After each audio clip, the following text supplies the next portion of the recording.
बढ़ाना।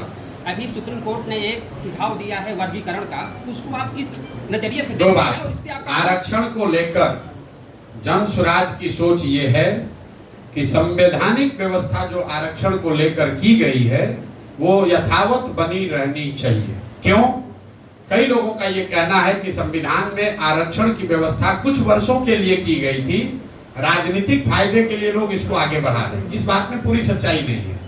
आरक्षण की व्यवस्था इसलिए की गई थी कि समाज के वो वर्ग जो सामाजिक, राजनीतिक, आर्थिक तौर पर पीछे छूट गए हैं उनको प्रोएक्टिव सहायता देकर आगे किया जाए।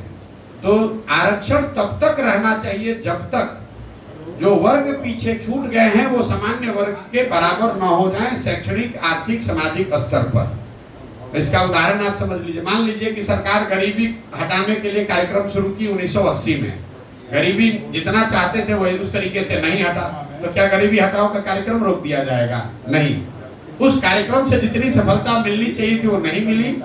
तो गरीबी हटाने का कार्यक्रम और प्रयास तब तक जारी रहेगा जब तक कि गरीबी रहेगी।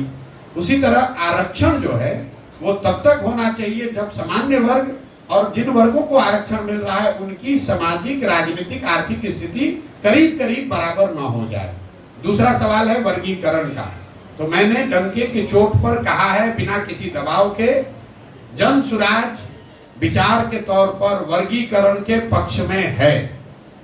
जिन वर्गों को राजनीति जो आरक्षण मिल रहा है उनके अंदर अगर वर्गीकरण का कोई फॉर्मूला उन समाज के लोगों से बातचीत करके निकलता है तो उस समाज के व्यापक हित में है।